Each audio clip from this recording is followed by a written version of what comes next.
नमस्कार दोस्तों, खबर और मनोरंजन का अड्डा मीडिया पार्क 24 घंटे ब्रॉडकास्ट में आपका स्वागत है।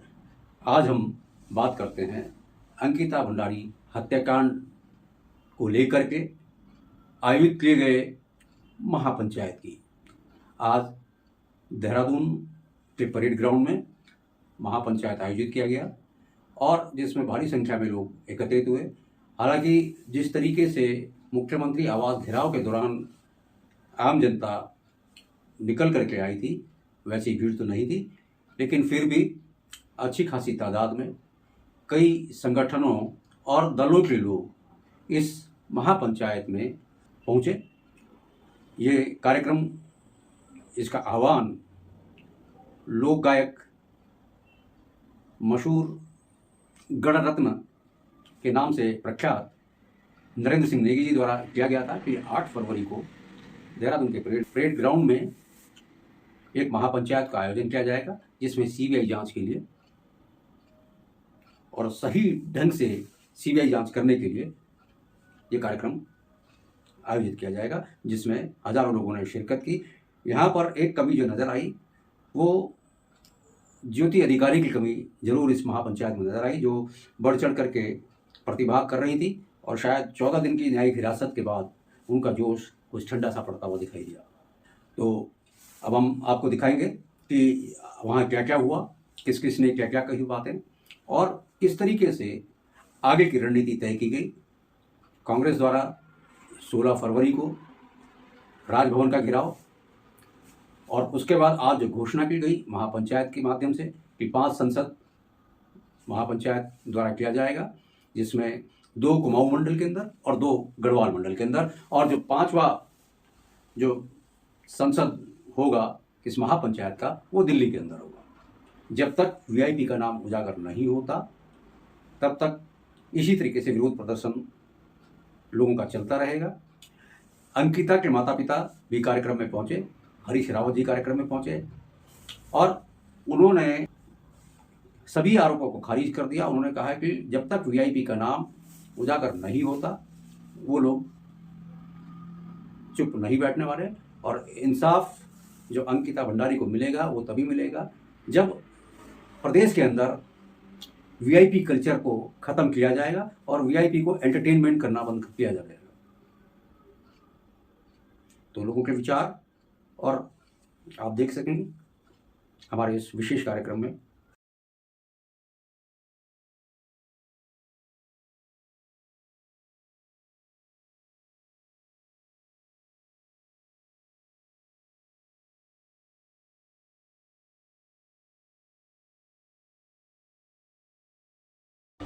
उसका अपना महत्व है, कंप्लेंट का अपना महत्व है और कंप्लेंट कंप्लेनेंट की होती है। कंप्लेनेंट की लोकस स्टैंडाई क्या है, वो कौन व्यक्ति है, उसका भी तो कुछ तकमीना देखा जाना चाहिए, उसकी कुंडली में तो खंगाली जानी चाहिए। आधी रात को थाने में ये गवर्नमेंट स्पॉन्सर्ड कंप्लेंट कैसे एफआईआर का आधार बन सकती है? और ये जो एफआईआर का आधार बन रही है तो इन्वेस्टिगेशन दोषपूर्ण होगा और ऐसा इन्वेस्टिगेशन कभी भी अंकिता को न्याय नहीं दिला सकता। मेरी दूसरी बेटियां भी जो आज अन्याय का शिकार हो रही है, एक अंकिता नहीं है, उसके बाद तो सिलसिला चल पड़ा है। रुद्रपुर में अंकिता, सांतर में अंकिता, अभी रुद्रपुर यही ऋषिकेश में अंकिता और यहाँ गुंजन, ये भी एक काम करने वाली बेटी थी। ये सब एक के बाद एक अंकिताएं हैं जो अन्याय का शिकार हो रही हैं और इसी तरीके का अन्याय और उसको ढक दिया जाएगा। तो ये ढकना कैसे स्वीकार्य हो सकता है? इसलिए मैं पंचायत से मेरी एक ही विनती है कि आप कंप्लेंट किसकी कंप्लेंट होनी चाहिए? अरे उसकी मां जिंदा है, उसके पिता जिंदा हैं। मैंने उनकी चीखें सुनी है, इस उत्तराखंड ने उसके माँ बाप की चीखें सुनी है जो उन्होंने कोर्ट में दिया है। मैंने उनके बहते हुए आंसू देखे हैं, उनके आंसू हम सबसे कह रहे हैं कि हम जिंदा हैं। उसका भाई कह रहा है मैं जिंदा हूं। लेकिन उनकी कंप्लेंट नहीं, उनसे नहीं कहा जा रहा है कि आओ कंप्लेंट लिखो, बातचीत करने के लिए बुलाया जा रहा है उनको। एफआईआर हो रही है और सीबीआई जांच कर रही है, और वो जांच भी सुप्रीम कोर्ट की देखरेख में नहीं हो रही है, और वो पता नहीं किसकी देखरेख में हो रही है, देहरादून की देखरेख में हो रही है या दिल्ली की देखरेख में हो रही है, या आज तक वीआईपी को बचाने के लिए अपनी ताकत का इस्तेमाल करने वालों की देखरेख में हो रही है, ये तो भगवान जाने। लेकिन एक बात मैं अवश्य कहना चाहता हूं कि एक बात आपको, हमको, सबको जाननी है कि ये लड़ाई आज बद्रीनाथ, केदारनाथ, आज हेमकुंड करियर, इस धरती के सारे पवित्र स्थानों की पुकार का परिणाम है कि फिर से मामला प्रशांगिक बना है, फिर से पूरा उत्तराखंड उद्वेलित है, और फिर से सारा हिंदुस्तान हमारी तरफ देख रहा है। लोग ये न कहें कि हम में तो कभी उबाल आता है और उबाल आने के बाद हम ठंडे पड़ जाते हैं। अब ये लड़ाई निर्णायक मोड़ तक लेकर के जानी चाहिए। जब तक वीआईपी, चाहे वो कोई हो, किसी रंग रूप का हो, किसी तरीके का हो, जब तक वो वीआईपी कानून के शिकंजे में नहीं आते हैं, जब तक साक्ष्य नष्ट करने वाले कानून के शिकंजे में नहीं आते हैं, वो पुलिस के अधिकारी कानून के शिकंजे बाकी है, संभल कर हर कदम रखना कि जब तक रात बाकी है, मसाले लेकर चलना। मिले मंसूर को सोनी जहर दुख रात के हिस्से, मिले मंजूर को सोनी जहर दुख रात के हिस्से, मंसूर को सोनी जहर दुख रात के हिस्से, मिले मंजूर को सोनी जहर दुख रात के हिस्से।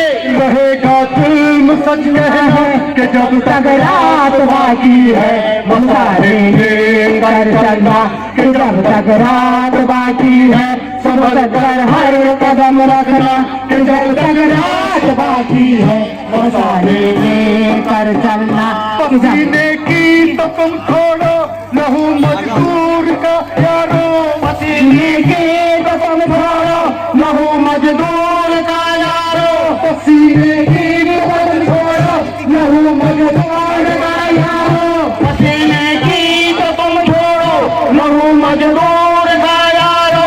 रहेगा पानी से सस्ता कि जब तक रात बाकी है, मसाले लेकर चलना कि जब तक रात बाकी है, संभल कर हर कदम रखना कि जब तक रात बाकी है, मसाले लेकर चलना कि जब तक रात बाकी है, संभल कर हर कदम रखना कि जब तक रात बाकी है, मसाले लेकर चलना। झुका सर को तू मंदिर में या मस्जिद में कर सजदा। अंकिता भंडारी की माता जी श्रीमती सोनी देवी और उनके पिता श्री वीरेंद्र भंडारी जी आए हैं। यहाँ पे क्षेत्रीय पार्टी है, राष्ट्रीय पार्टी और विभिन्न संगठन के लोग यहाँ पे आमंत्रित हुए, और विशेषकर इसलिए मैं यहाँ पे आना पड़ा क्योंकि कई लोगों में ये भ्रम था कि 7 तारीख जो हम देहरादून मुख्यमंत्री से मिले, तो कई लोगों का ये भ्रम था कि माता पिता बिक चुके हैं, न जाने क्या उनका आपस में समझौता हुआ। लेकिन मैं न समझौता करने में न बिकने वाले में नहीं हूँ, क्योंकि मैं, चलो आप जनता से मैं तो जैसे भी झेल लूंगा, लेकिन उस बच्ची की आत्मा क्या बोलेगी? जो बच्ची उनके आगे वीआईपी के आगे झुकी नहीं, तो मैं कैसे झुकूं? तो यहाँ पे हमारा दोनों का स्वास्थ्य भी गड़बड़ चल रहा है, तो मतलब मेरी आंख में दर्द है और हारने की प्रॉब्लम है, तो इसलिए मुझे यहाँ पे आना पड़ा। दूसरी ये है कि जो मेरी मांग थी और जनता की मांग थी कि सीबीआई की जांच हो, आज सीबीआई की जांच जो वो सुप्रीम कोर्ट की जज की निगरानी में हो।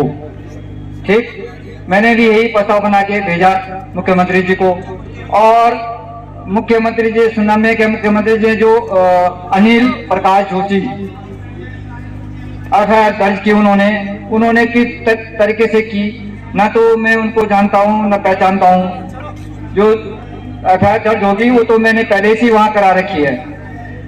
तो इसमें मेन हमारा बिंदु है कि जहाँ तक जांच हो चुकी है उससे आगे सीबीआई जांच करेगी, और एक रेनोविस्ट जिसने रिजॉर्ट तोड़ा, और पुलकित आर्य, सौरभ भास्कर, अंकित गुप्ता, इनकी पूरी और डिटेल निकाली जाए, और जो गट्टू बट्टू जो वीआईपी हैं इनकी भी और डिटेल निकाली जाए। विशेषकर रेनोवेस्ट 17 सितंबर 2022 से 17 सितंबर 2022 से 23 सितंबर 2022 आधी रात तक उसकी कॉल डिटेल निकाली जाए। बाकी मैं आप लोगों का धन्यवाद देना चाहता हूँ। स्पष्ट संकेत मिलता है कि सीबीआई जांच को प्रभावित करने, उसकी दिशा बदलने 2026 को सायंकाल 5 बजे उत्तराखंड के मुख्यमंत्री द्वारा देहरादून में अंकिता के माता पिता के प्रार्थना पत्र के आधार पर सीबीआई जांच की सार्वजनिक घोषणा की गई। परंतु इस घोषणा के मात्र 4 घंटे बाद रात्रि 9 बजे अनिल जोशी नामक व्यक्ति, जिसका इस मुद्दे से कभी कोई लेना देना नहीं रहा, की शिकायत को आधार बनाकर बसंत विहार पुलिस थाने में एक एफआईआर संख्या 0006/2026 दर्ज कराई गई। अब उसी के आधार पर ना कि पीड़ित पक्ष की प्रार्थना के आधार पर सीबीआई जांच कराई जा रही है। इस तरह से सरकार द्वारा जांच की निष्पक्षता व दिशा को लेकर स्वाभाविक ही जनता के बीच और हमारे समाज के आत्मसम्मान और संविधान की आत्मा की रक्षा का आह्वान है। महोदया, इसे पूर्ण विश्वास है कि आप इस विषय को गंभीरता को समझते हुए संविधान के अनुरूप आवश्यक एवं अत्योचित कदम उठाएंगे। महोदया, अंकिता न्याय यात्रा संयुक्त संघर्ष मंच उत्तराखंड संलग्न प्रस्ताव दिनांक 8/2/2026, प्रतिलिपि माननीय मुख्य न्यायाधीश सर्वोच्च न्यायालय भारत, दूसरी प्रतिलिपि माननीय राज्यपाल उत्तराखंड। तो ये पत्र भी हमारे द्वारा राष्ट्रपति महोदया को यहाँ से इस मंच के माध्यम से दिया जाएगा। अंत में मैं सिर्फ एक 4 लाइनें आपको बता रहा हूँ, आप अपने संग वो लेके जाइएगा। एक घसियारी की बेटी को बाघ ने मार दिया। बाघ को तो पकड़ लिया गया, लेकिन बाघ को जिसने छोड़ा उसे सरकार बचा रही है। जन आकांक्षा, जन संघर्ष की भावना का हिस्सा है और हम भी इस हिस्से के साथ अपनी एकजुटता जाहिर करने के लिए पत्र से पहले मैं एक बार फिर चारू भाई का आह्वान करता हूँ, जहाँ कहीं भी वो अगर मेरी बात सुन रहे हैं तो मंच में आके 2 मिनट में अपनी बात कर सकते हैं। चारू तिवारी जी जो दिल्ली से आए हैं। अंकिता के माता पिता में से कोई बने या उनके परिवार का कोई सदस्य बने। चलिए, हमें एक महामहिम राष्ट्रपति महोदया को एक पत्र हम लोग लिख रहे हैं, ये जा रहा है, ये मैं आपके सामने पढ़ रहा हूँ कि इसका क्या कंटेंट है। सेवा में महामहिम राष्ट्रपति महोदया, भारत गणराज्य, राष्ट्रपति भवन, नई दिल्ली। विषय: अंकिता भंडारी हत्याकांड में निष्पक्ष, स्वतंत्र एवं समयबद्ध न्यायिक जांच सुनिश्चित किए जाने हेतु संविधान के अनुच्छेद 21 एवं 355 के अंतर्गत हस्तक्षेप का अनुरोध। महोदया, सादर निवेदन है कि अंकिता न्याय यात्रा संयुक्त संघर्ष मंच उत्तराखंड के सामाजिक नागरिक संगठनों व जागरूक नागरिकों की ओर से हम ये अभियोजन अत्यंत पीड़ा और गंभीर चिंता के साथ आपको प्रस्तुत कर रहे हैं। उत्तराखंड में घटित अंकिता भंडारी हत्याकांड केवल एक आपराधिक घटना नहीं, कि जब सत्ता प्रायोजित ये तमाम घटनाएं पूरे प्रदेश में हो रही हैं, तो आज भी जिंदा लोग बहुत सारे हैं जो आज यहाँ पर इकट्ठा हुए हैं और इनसे टकराने की हिम्मत रखते हैं। तो इसलिए मैं आप सभी लोगों को साधुवाद देता हूँ। साथियों, अभी इंद्रेश वैभुरी ने बहुत सारे लोगों का जिक्र किया था कि पूरे देश के अंदर जो सत्ताधारी हैं वो अपनी ढंग के व्यभिचार की राजनीति में लिप्त हैं। इसका उन्होंने उदाहरण दिया था। मैं थोड़ी सी अपना आपको उत्तराखंड के उदाहरणों के द्वारा अपनी बात को कह देता हूँ, क्योंकि अगर मैं बातचीत करने लगूंगा तो बहुत लंबा हो जाएगा और मुझे बताया भी गया है कि बहुत संक्षिप्त में मुझे अपनी बात को रखना है। तो मुझे ये कहना है कि जो सत्ता प्रायोजित और जो सत्तारूढ़ पार्टी के लोगों ने जो व्यभिचार की राजनीति और जो उत्तराखंड में जो पर्यटन रिजॉर्ट और होटलों की जो पॉलिसी बनाने का काम किया है, उसके पीछे उनका राजनीतिक दर्शन भी काम करता है और उनका वो चरित्र भी काम करता है, जो उत्तराखंड में हमने पिछले 2 सालों में बहुत बेहतर ढंग से देखा है। अंकिता हत्याकांड एक ऐसा कांड है हमारे उत्तराखंड के लिए जो हमारे स्वाभिमान को चुनौती देता है, जो हमारे अस्तित्व को चुनौती देता है। साथियों, पिछले दिनों आप सब लोगों ने एक घटना सुनी होगी कि उत्तराखंड के अंदर लगभग 14 ऐसी घटनाएं हुई हैं जो महिलाओं के साथ दुराचार की घटनाएं हुई हैं। उसमें एक घटना आपने सुनी होगी कि शर्ट में सत्तारूढ़ पार्टी के एक मंडल अध्यक्ष ने एक बालिका के साथ घिनौना काम किया। दूसरी घटना आपने उसी की सुनी होगी कि एक मंडल अध्यक्ष ये जो भगवंत गौरा था इसने शर्ट में ये कांड किया था। दूसरा उनका चंपावत में एक मंडल अध्यक्ष था, उसका नाम कमल रावत था, उसने एक महिला के साथ यह व्यभिचार किया था। तीसरा एक गंगवार नाम का एक व्यक्ति था जो पार्षद था रुद्रपुर में, उसने भी ये बलात्कार का काम किया था। चौथा एक आपके देहरादून में एक कोई और भारतीय जनता पार्टी का नेता था जिसने व्यभिचार किया था। आपने देखा होगा कि हल्द्वानी के अंदर लालकुआ का एक ऐसा आदमी था जिसका नाम था मुकेश गौरा।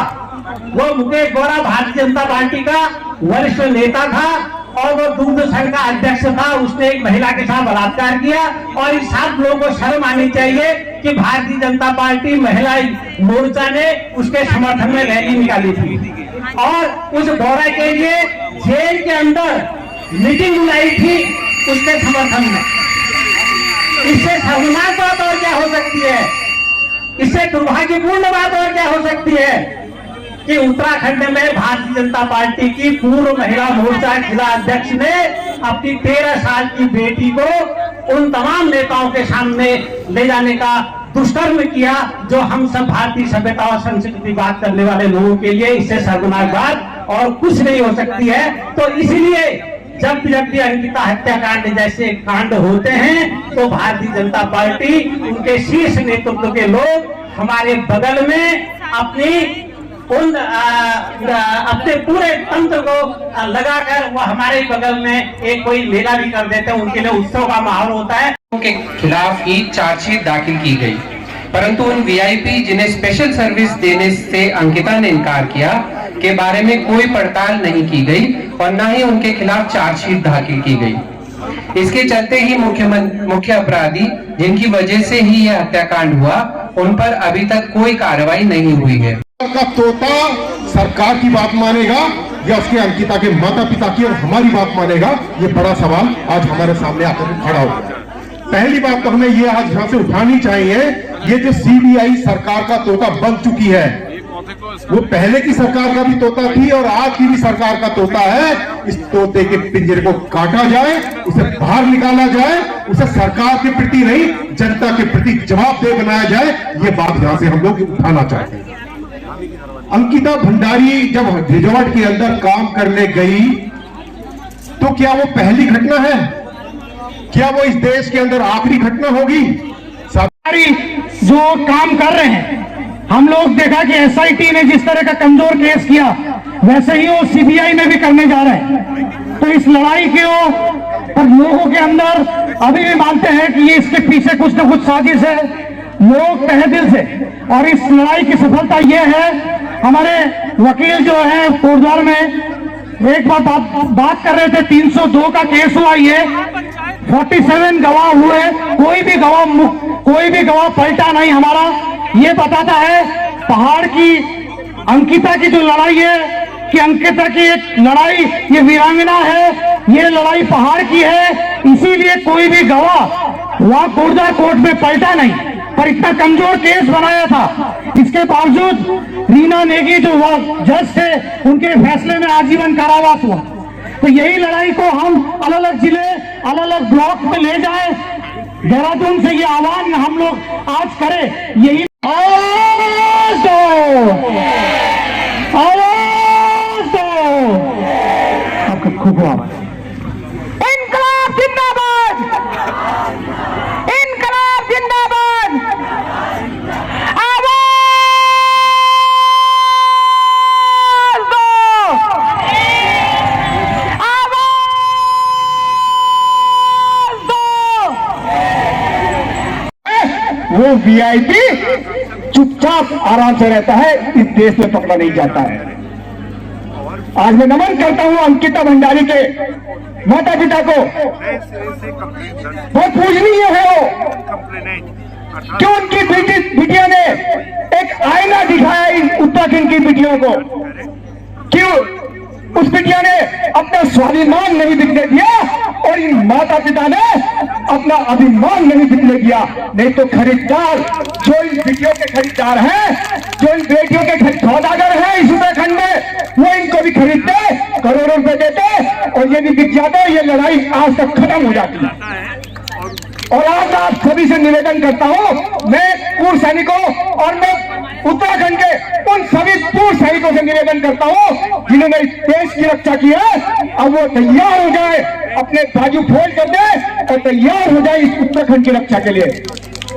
और निवेदन करता हूं उन नौजवानों से, बात बाकी है संभल कर हर कदम रखना कि जब तक रात बाकी है मकाने लेकर चलना। मिले मंथन को सोली जहर दुख रात के हिस्से, मिले मंजूर को सोली जहर दुख रात के हिस्से, मिले मंसूर को सोली जहर दुख रात के हिस्से, मिले मंजूर को सोली जहर दुख रात के हिस्से। रहेगा जुल्म सच कहना कि जब तक रात बाकी है मुसाफिर कर चलना कि जब तक रात बाकी है, संभल कर हर कदम रखना कि जब तक रात बाकी है मुसाफिर कर चलना। पसीने की तो तुम छोड़ो लहू मजदूर का यारो, पसीने की तो तुम छोड़ो लहू मजदूर का यारो, पसीने की तो तुम छोड़ो लहू मजदूर का यारो, पसीने की तो तुम छोड़ो लहू मजदूर का यारो। रहेगा पानी से सस्ता कि जब तक रात बाकी है मसाले लेकर चलना कि जब तक रात बाकी है, संभल कर हर कदम रखना कि जब तक रात बाकी है, मसाले लेकर चलना कि जब तक रात बाकी है, संभल कर हर कदम रखना कि जब तक रात बाकी है, मसाले लेकर चलना। झुका सर को तू मंदिर में या मस्जिद में कर सजदा, लोग उनके लिए छोटी छोटी बच्चियों को वो एपिस्टीन नाम का दरिंदा सप्लाई करता था और उस एपिस्टीन नाम के दरिंदे के साथ हरदीप पुरी 2015 में मिले, हरदीप पुरी 2016 में मिले, हरदीप पुरी 2017 में मिले। जब हम अंकिता के न्याय की बात कर रहे हैं, भारतीय जनता पार्टी वाले उस हरदीप पुरी कौन है जिनका दुर्दांत एपिस्टीन फाइल में नाम आया है? ये एपिस्टीन फाइल क्या है? ये अंकिता भंडारी केस का अंतरराष्ट्रीय सड़क पर ये लड़ाई जिंदा रही, इसीलिए आज भी न्याय की आवाज खामोश नहीं रही है। तो इस बात के लिए कि हम ये लड़ाई लड़ते रहेंगे, सड़क की आवाज हम खामोश नहीं होने देंगे, ये हमारी प्रतिबद्धता है, ये हमारा दृढ़ निश्चय है। और इसका थोड़ा ये इको कम करिए। और न्याय जो चक्र है और जिस समय पहाड़ के कोने कोने से, उत्तराखंड के हर कोने से यहाँ अंकिता की न्याय की लड़ाई के लिए लोग इकट्ठा हो रहे हैं, यहाँ अंकिता को न्याय मिले, वो जो तथाकथित वीआईपी हैं। बताइए भारतीय जनता पार्टी कितनी कमाल की पार्टी। यौन दुष्कर्मियों का नाम उन्होंने कहा क्या? वीआईपी। और जिस्म फरोशी के धंधे को, देह व्यापार के धंधे को उन्होंने नामकरण दिया क्या? Special service. असली सूरत में नाम लेने में डर लगता है। वीआईपी नहीं है, यौन दुष्कर्मी है, वहशी दरिंदे हैं जो नौजवान लड़कियों को देह व्यापार में, जिस्म फरोशी के धंधे में धकेलना चाहते हैं, वो कोई वीआईपी नहीं। लेकिन मैं इस बात को कह रहा था कि जिस समय जांच को लटकाने पूरे पहाड़ से यहाँ इस महापंचायत के लिए लोग इकट्ठा होने आए, बावजूद सरकार की तमाम कोशिशों के बावजूद कि न्याय की लड़ाई को पीछे धकेला जा सके, ये पूरी बहादुरी के साथ, पूरी मजबूती के साथ इस लड़ाई में टिके हुए हैं। लड़ाई का यही महत्व है। इसलिए उसमें जो भी कानूनी नुक्ता बताया जा रहा है, कोई ऐसा कानूनी नुक्ता नहीं है कि माँ बाप की बात न सुनी जाए, कोई ऐसा कानूनी नुक्ता नहीं है। सीबीआई की एफआईआर बता रही है कि वो तो अनिल जोशी के इशारे पर वीआईपी को बचाने के लिए काम करेगी। वापस अपनी बात पर आता हूं। मैं आपसे इस बात को कह रहा था कि माता पिता को शिकायतकर्ता के तौर पर बाहर कर दिया गया और एक आदमी अनिल प्रकाश जोशी हैं जिनको शिकायतकर्ता के तौर पर ले आया गया। अनिल प्रकाश जोशी ने कहा कि वो पर्यावरणविद हैं। अपनी एप्लीकेशन में उन्होंने लिखा है कि वो पर्यावरणविद हैं। उत्तरकाशी में 6000 देवदार के पेड़ काटे जा रहे हैं सड़क चौड़ा करने के लिए। आप सुना अनिल जोशी को बोलते हुए? नहीं सुना। धराली से लेकर थराली तक आपदा हुई, छेनागाड़ में आपदा हुई। आपने सुना कि अनिल प्रकाश जोशी बोल रहे थे? कहीं नहीं बोल रहे थे। और मैं बताता हूं आपको, हम लोग लड़ रहे थे 2022 जोशी मठ के सवाल पर, और वहां जोशी मठ की जनता कह रही थी कि एनटीपीसी है जो जोशी मठ की तबाही का कारण है। और अनिल प्रकाश जोशी मुख्यमंत्री के यहाँ से चाय पी करके आए और उन्होंने कहा एनटीपीसी दोषी नहीं है। हमारे साथी अतुल सती जी ने जोशी मठ की तहसील में दौड़ाया अनिल जोशी को कि तुम दलाल हो, सरकार के एजेंट हो, जनता की लड़ाई को कमजोर करना चाहते हो। तब मैं आपसे कहना चाहता हूं कि अनिल जोशी अगर शिकायत करता है तो वो सरकार की शह पर है, सरकार प्रायोजित शिकायतकर्ता वो हैं। इसलिए सीबीआई जांच की कितनी बातें हों, लेकिन माँ बाप को शिकायतकर्ता नहीं बनाएंगे। माँ बाप की शिकायत पर कोई कार्रवाई नहीं होगी, माँ बाप की सुनवाई नहीं होगी, और एक अपना प्रायोजित शिकायतकर्ता लेकर के आएंगे ताकि जिस दिन मर्जी आए उस दिन हम सी। इसलिए बस ये कहते हुए कि हम सारे लोगों को ये विश्वास रखना है कि जीत का रास्ता, अंकिता भंडारी के प्रकरण में न्याय का रास्ता सड़क के आंदोलनों, सड़क के संघर्षों, सड़क की लड़ाइयों से आएगा। कोटद्वार की अदालत ने भी अगर फैसला दिया तो लोग सड़क पर आंदोलन करते थे, सड़क पर लड़ते थे, इसलिए कोटद्वार की अदालत का फैसला आया है। आगे भी न्याय होगा तो आंदोलनों के जरिए, लड़ाइयों के जरिए होगा। और हम बाकी जो तमाशा होता रहे, बाकी जो कौथिग होता रहे, लेकिन हम न्याय की आवाज, संघर्ष की आवाज, अंकिता भंडारी के इंसाफ की आवाज खामोश नहीं पड़ने देंगे। इस उम्मीद के साथ आप सभी का बहुत बहुत धन्यवाद।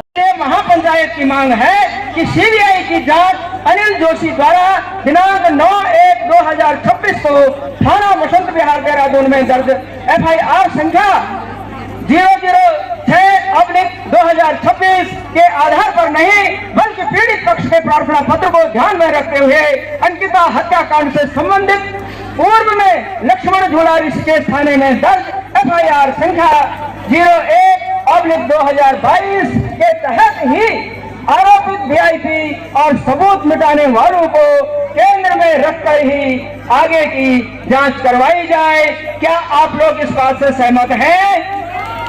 और कहा था खबरदार होशियार, हमको उत्तराखंड चाहिए, हमको उत्तर प्रदेश नहीं चाहिए, हमको वीआईपी कल्चर नहीं चाहिए, हमको नौकरशाहों की फौज नहीं चाहिए, हमको रिजॉर्ट नहीं चाहिए, हमको अपनी जमीन का अपने हक चाहिए।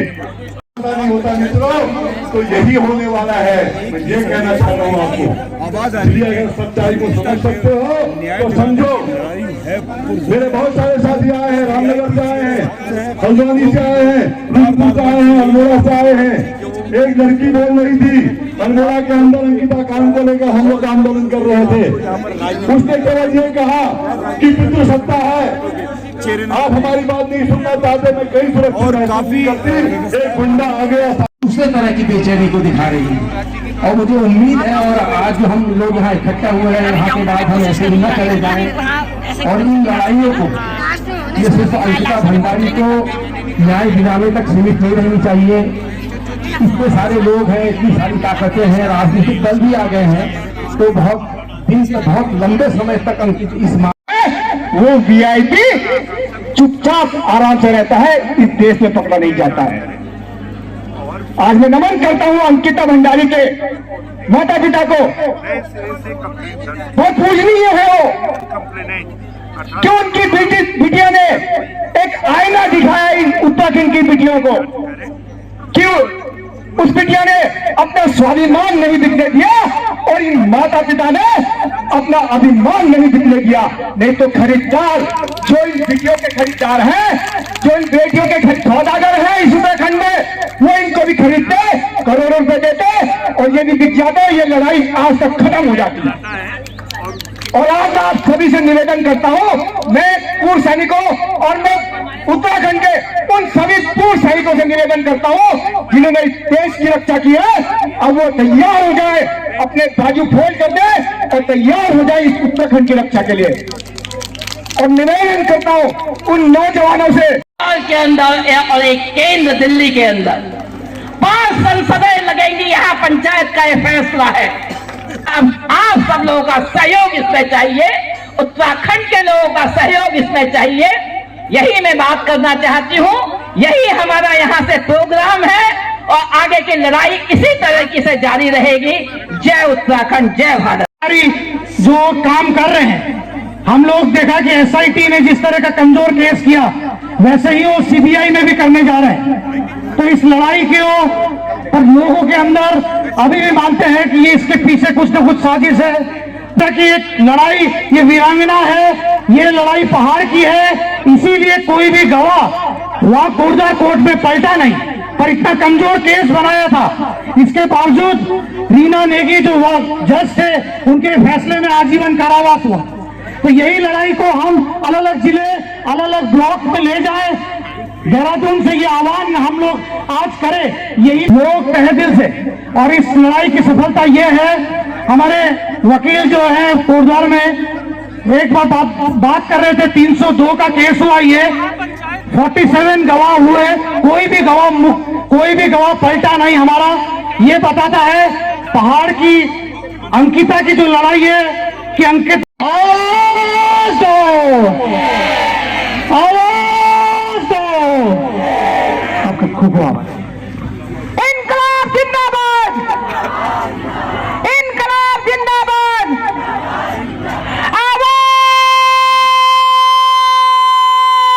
दो, आवाज दो। हमने उनकी माता जी भी बोलना चाह रही है, मगर हम उनसे कह रहे हैं आप मत बोलिए, क्योंकि उनका दिल दुख जाता है। वो इतना ज्यादा रोती है कि हमसे भी बर्दाश्त नहीं होता है। इसलिए हमने कहा कि आप बैठी रहेंगी। और उनके पिताजी, हम जानते हैं पिता के दिल में भी कितना बड़ा दर्द है। इस बात को आप सोचिए, जिसके वहां 4 साल से लगातार दिन रात हथौड़ा बज रहा हो। पंचायत में, महापंचायत में आने का मुझे इसलिए आना पड़ा क्योंकि का तोता सरकार की बात मानेगा या उसके अंकिता के माता पिता की और हमारी बात मानेगा, ये बड़ा सवाल आज हमारे सामने आकर खड़ा हो गया। पहली बात तो हमें ये आज यहाँ से उठानी चाहिए, ये जो सीबीआई सरकार का तोता बन चुकी है, वो पहले की सरकार का भी तोता थी और आज की भी सरकार का तोता है। इस तोते के पिंजरे को काटा जाए, उसे बाहर निकाला जाए, उसे सरकार के प्रति नहीं जनता के प्रति जवाबदेह बनाया जाए, ये बात यहां से हम लोग उठाना चाहते हैं। अंकिता भंडारी जब रिजॉर्ट के अंदर काम करने गई तो क्या वो पहली घटना है? क्या वो इस देश के अंदर आखिरी घटना होगी? जागो रे जागो, जागो रे जागो, जागो रे जागो, जागो रे जागो, जागो रे जागो, जागो रे जागो। मेरे पहाड़ के वीर सपूतों जागो, भूली जागो, मेरे पहाड़ के वीर सपूतों जागो, भूली जागो, जागो रे जागो, जागो रे जागो, जागो रे जागो, जागो रे जागो। ओके गाँव से आवाज उठ रही संभल, आवाज उठ रही संभल, पर्वतों के गाँव से आवाज उठ रही संभल, आवाज उठ रही संभल। औरतों की मुट्ठियां मसाल बन गई संभल, मसाल बन गई संभल, औरतों की मुट्ठियां लेंगे अपना हक, मिलके लेंगे अपना हक। मेरे मुहार के वीर सब तो जागो, वीरों जागो, जागो इजल जागो, भूली जागो, वीरों जागो, जागो जागो जागो रे जागो, जागो रे जागो, जागो रे जागो। न्याय पहाड़